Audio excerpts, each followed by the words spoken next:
keep the carpet clear to the car, sir. Everybody can slide that way a little bit and slide this way. Open up the carpet. Thank you.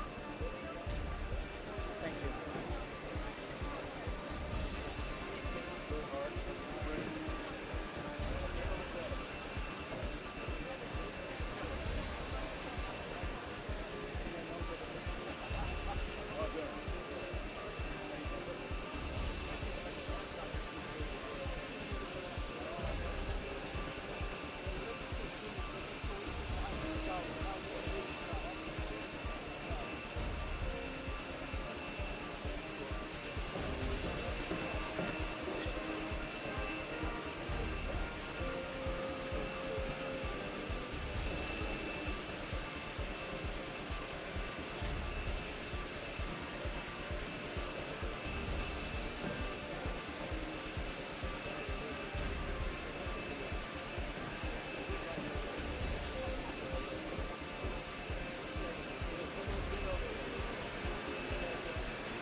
Guys, he's going to need to walk through here, okay? So we're going to have to clear a lane. We're going to have to clear a lane. We can scoot back so the president can walk around, okay? Perfect. He's going to walk around this way. Correct. Yeah, you go around that way.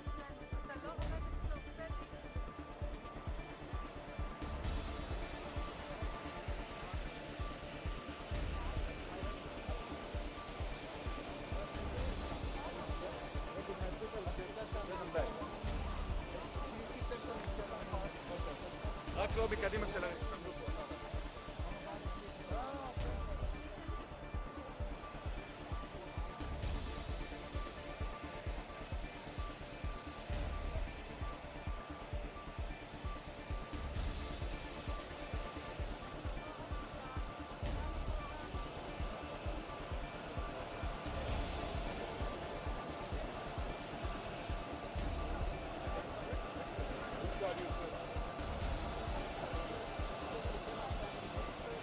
ministers joined in, yeah? I'm not sure. Yeah, I'm told that yes. Okay. Got my back to it. Okay.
סטאר יעבור לנוח, מות נוח.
סטאר יעבור לדום, מסדר דום.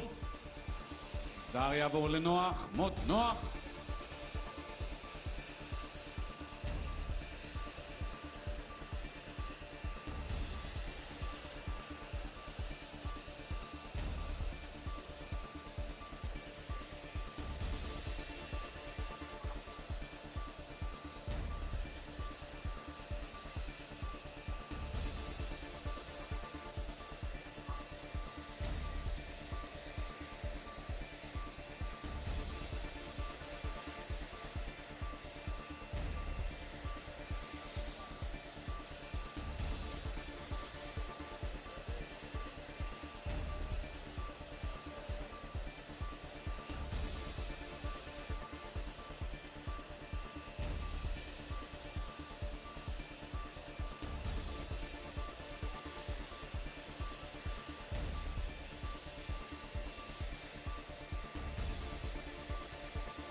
סטאר יעבור לדום, מסדר דום.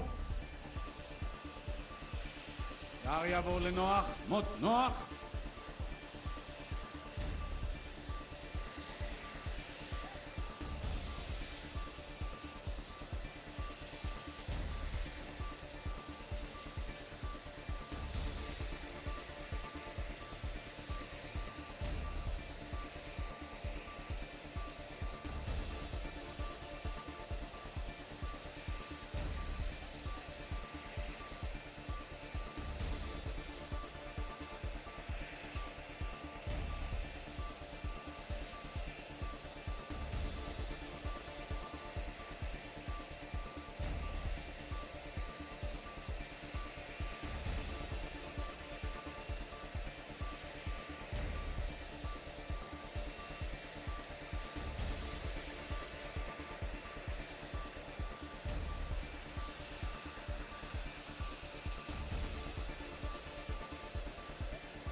המסדר יעבור לדום.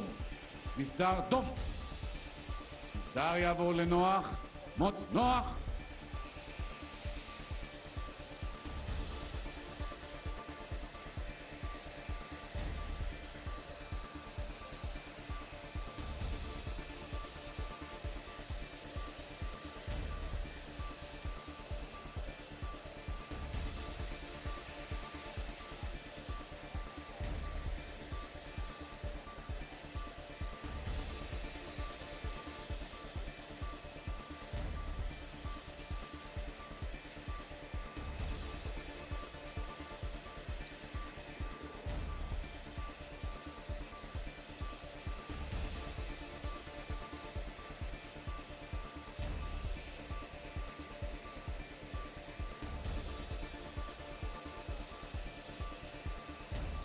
המסדר יעבור לדום. מסדר דום. המסדר חוצה. נה!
Countries and very rich countries and others, and they're all into this deal. Everybody's into it. It's never happened before. So I would say this is a lot tougher, but we'll see how it all works out. Mr. President, Benjamin Netanyahu, the Prime Minister, has not gone so far as to say the war is over. In your view, is the war, The war is over. War is over. The war is over. Okay, do you understand that? Ceasefire going to hold. Are you confident the ceasefire will hold? Are you confident that the ceasefire is going to hold? I think it's going to hold. I think people are a lot of reasons why it's going to hold, but I think people are tired of it. It's been centuries, okay, not just recent. It's been centuries. I think people are tired of it. Yeah, the ceasefire is going to hold, and we're going to make sure it holds. Mr. President, what will Gaza look like a year from now? The International Stabilization Force, as part of the Force. I don't think it's going to have a big impact because I think barely we're going to have to use them. I think everybody knows their place. It's going to be great for everybody. It's going to be great for the surrounding countries, Arab, Muslim, all of them. It's going to be great for Israel. Everybody is happy, and I think it's going to stay that way. Peter? And if the ceasefire does hold, how long until we get to the part of the 20-point peace plan where developers can go in and make Gaza the Riviera of the Middle East? Well, I don't know about the Riviera for a while, because you take a look at what you have. You have to get people taken care of first. But it's going to start really essentially immediately. I mean, they're going to have to start by removing a lot of structures that you see that are down to the ground. I mean, it's blasted. This is like a demolition site. Almost the entire site is. So you have to get rid of what you have there. You have structures that are very dangerous. They're falling down. If they haven't fallen, they're going to fall down of their own volition. So that process, Peter, is going to start pretty much immediately in that way. Like a year from now, in your view? A year, that's very quick. But over the years, it'll look very good. It'll be, it's got the first chance it's had in centuries of being peaceful. It's always been a very, very strange area. It's always been loaded up with problems, religious problems, problems like no other place probably in the world. And I think it's going to normalize. All you can say, if it normalizes, that would be fantastic. Government structure, sir, that you have set up in that peace plan, how soon will that new governing body be in place? Very quickly. and everybody wants to be a part of it. You're talking about the Board of Peace? That's right. Tony Blair. Everybody wants to be a part of it. I've had calls from all of the leaders of countries. They all want to be a part. I mean, the leaders themselves, they're not going to send somebody. They want to be a part of Do it. you know who's going to be a part of it? I do. No, not yet. It's a little early. Tony Blair. Have you spoken to Tony Blair about it since the? Have you spoken to Tony Blair about it? Yeah, but at first I want to find out that Tony would be popular with all, because I just don't know that. And I like Tony. I've always liked Tony, but I want to find out that he's an acceptable choice to everybody. What guarantees have you been able to give to both the Israelis and the Arab countries? The Israelis are very. And we have a lot of verbal guarantees too. And I don't think they're going to want to disappoint me. I have a lot of verbal guarantees that aren't down in writing, but they were given to me, and I believe they're going to be held very strongly. That's why I think it's going to be successful. Hi, it's President. Thank you. Good to see you. I'm sure you've seen reports of Hamas rearming, instituting themselves as a Palestinian police force, shooting rivals. What is your message? Where they are standing, because they do want to stop the problems, and they've been open about it, and we gave them approval for a period of time. You have to understand, they've lost probably 60,000 people. That's a lot of retribution.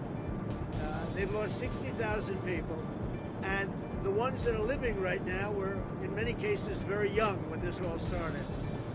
And we are having them watch that there's not going to be big crime or some of the problems that you have when you have areas like this that have been literally demolished.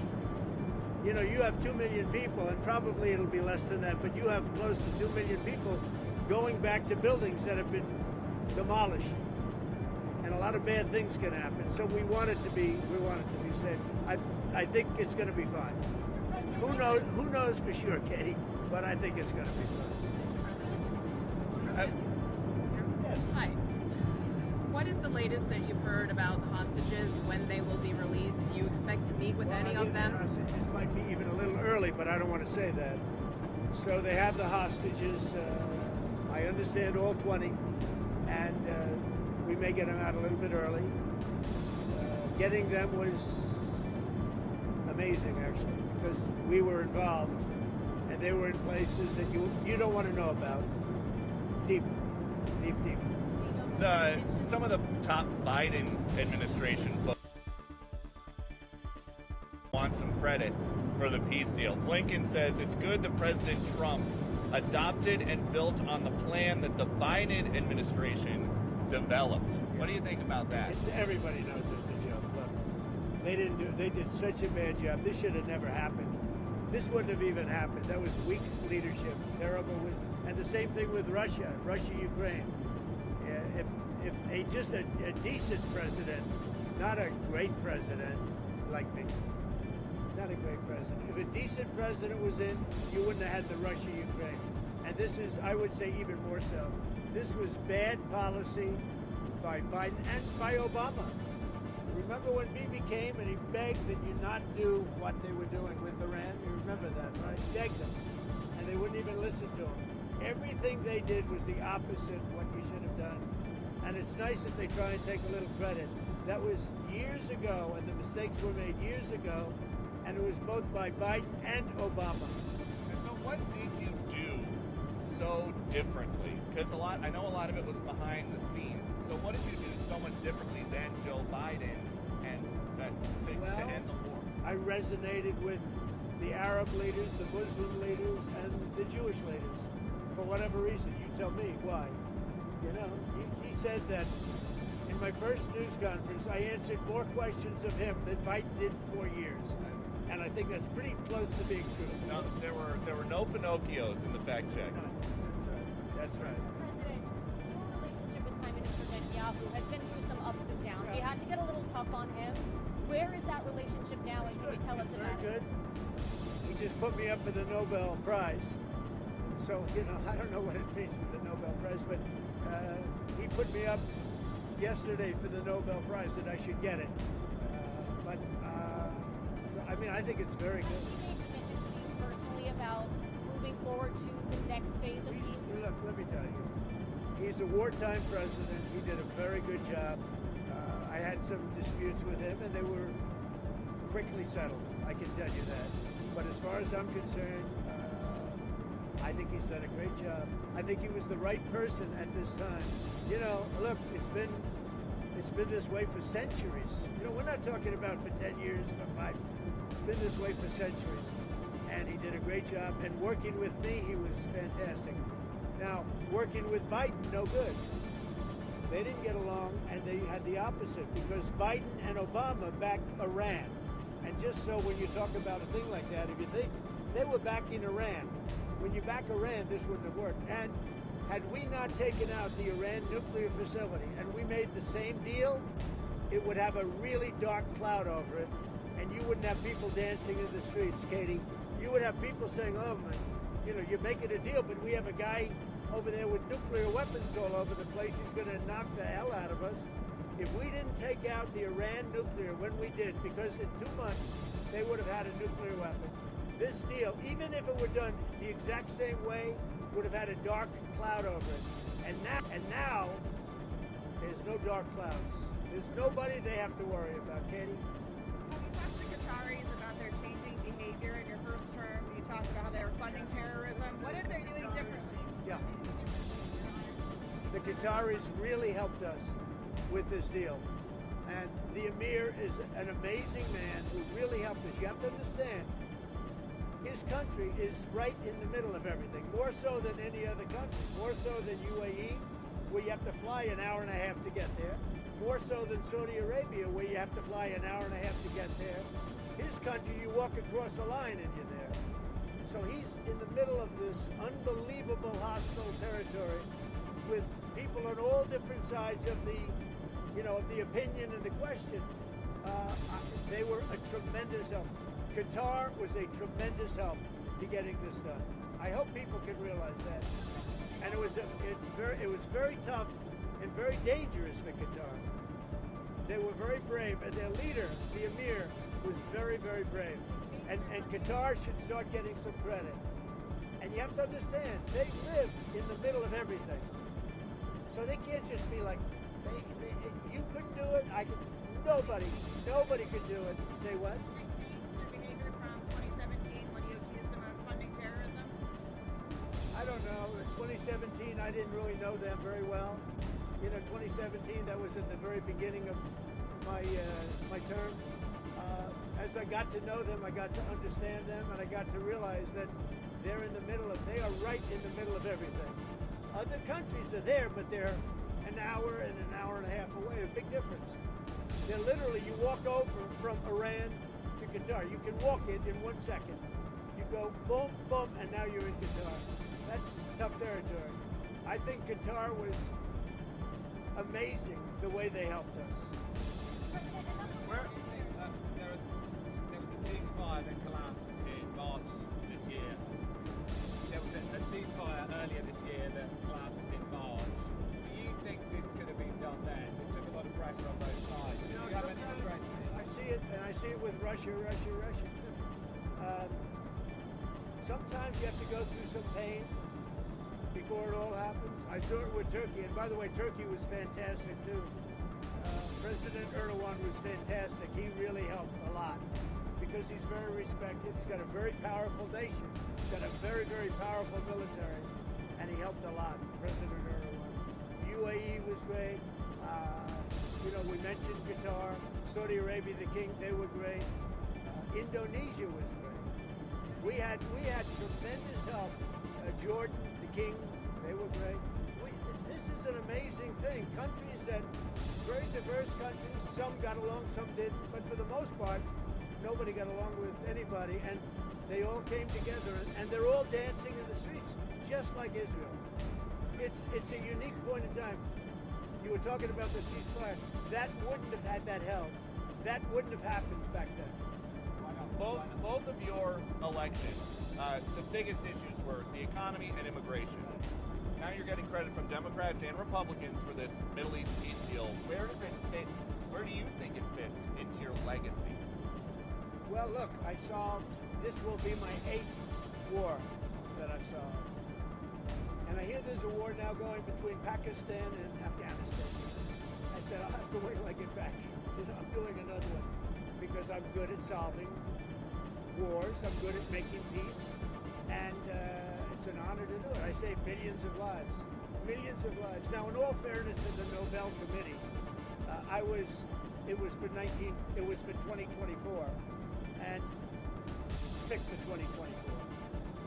But there are those that say you can make an exception because a lot of things happen during 25 that are done and complete and great. But I did this not for Nobel. I did this for saving lives. I mean, we've saved millions of lives. Think about India, Pakistan. Think about some of the wars that were going on for years. We had one going for 31, one going for 32, one going for 37 years, with millions of people being killed in every country. And I got every one of those done, for the most part, within a day. Pretty good. What do you think you can take from these negotiations and this peace process into Moscow and try to end the Russia-Ukraine? Well, I think what you can take is that never give up. Just never give up. You know, last week they killed over 7,000 soldiers, mostly soldiers, and a little bit more, frankly, Russian soldiers than Ukraine soldiers last week.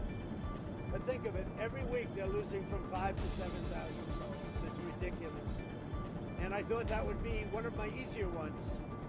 I mean, when you settle something that's been going on for 31 and 32 years, that's, in theory, a lot harder than setting, something that's been going on for 3 years. But this is a war going on for 3 years, should have never started. Frankly, I give Ukraine credit for doing so well. I mean, they're good fighters. They're very good fighters. I really think that President Putin would look great if he got this settled. And I think he's going to settle it, but we're going to see. And if he doesn't, it's not going to be good for him. President Xi of China, you've been tweeting about another world leader. You said not to worry about China, but he's been putting out some tough statements in regards to your tariffs, sir. Are you planning to speak with him? When's the last time you Well, he's spoke? putting out tough statements because we are taking in hundreds of billions of dollars, not only from China, from other countries. We've become a wealthy country again. And the tariffs have given us a diplomatic strength. They've given us negotiating strength. I settled a few of the wars just based on tariffs. I said, as an example, with India and with Pakistan, I said, if you guys want to fight a war and you have nuclear weapons, I'm going to put big tariffs on you both, like 100%, 150, and 200%. No, don't do that. I said, I'm putting tariffs. I had that thing settled in 24 hours. If I didn't have tariffs, you could have never settled that war.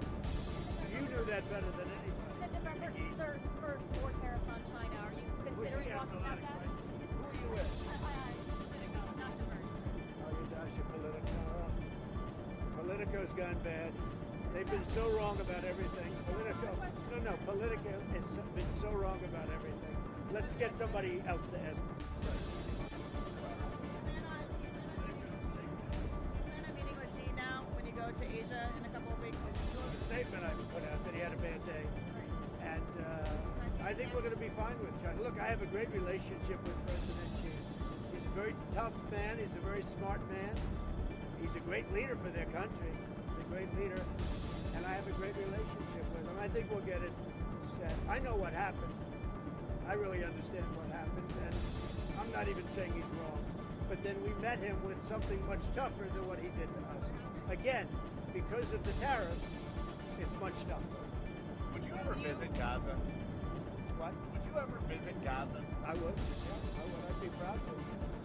I see it. I mean, I know it so well without visiting, but I do see it. Yeah, I would actually. I'd like to do it. I'd like to put my feet on it at least.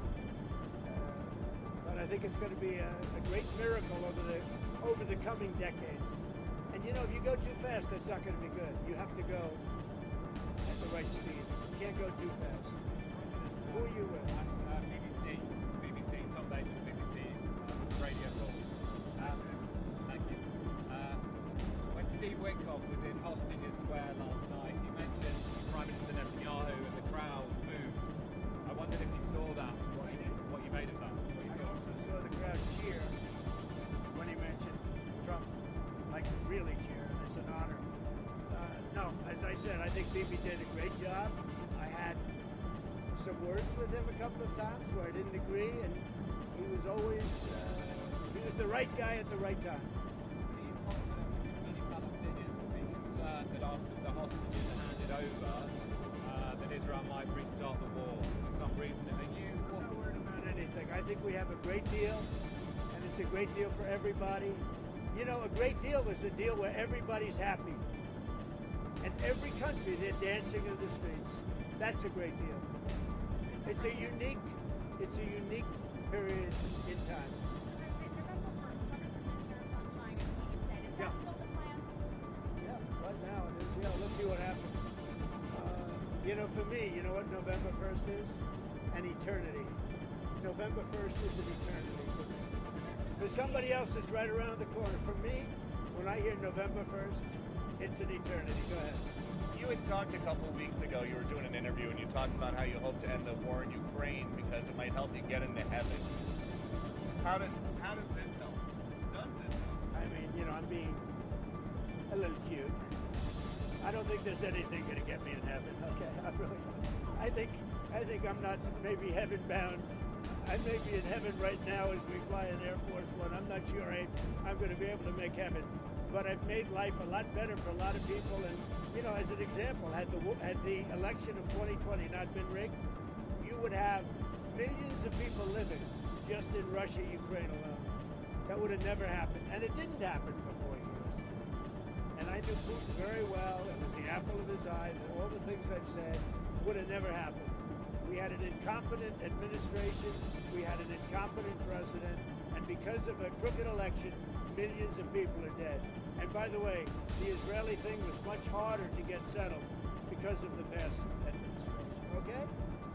Rest, enjoy yourselves, say hello to your boss, and I'll see you guys, right? Good. Before you go, can you tell us about your conversations with President Zelensky? Did you talk about? We had a very good conversation this morning and yesterday. And he basically would like to, as you know, we are not sending any weapons. We're sending them to NATO, and NATO is paying, which is a big difference between Biden and Trump. Because Biden gave them $350 billion, and we didn't. We gave them nothing, but we gave them respect and some other things, frankly. So we talked about weapons, and the weapons are sent to NATO, and NATO then sends us a check. They paid for it in full, and they would need more weapons, and we're looking into doing that. We hope we're going to be able to provide them. You know, our country needs weapons too. We can't give so many weapons that we don't have weapons. You never know what's going to happen. Who knows what's going to happen? But NATO pays us 100% for the weapons, and then they send them into Ukraine. And we talked about the weapons they need, what kind of weapons. They need Patriots very badly. They'd like to have Tomahawks. That's a step up. They'd like to have Tomahawks. We talked about that. And so we'll see. Well, I don't know. I might have to speak to Russia, to be honest with you, about Tomahawks. Do they want to have Tomahawks going in their direction? I don't think so. I think I might speak to Russia about that, in all fairness. I told that to President Zelensky, because Tomahawks are a new step of aggression. Right? You understand that very well. Okay? Are you saying that you will speak to Putin first about I Tomahawks? might talk to him. I might say, look, if this war's not going to get settled, I'm going to send them Tomahawks. I may send that. Tomahawk is an incredible weapon, a very offensive weapon. And honestly, Russia does not need that. They don't need that. Yeah, I might tell them that if the war is not settled, that we may very well do.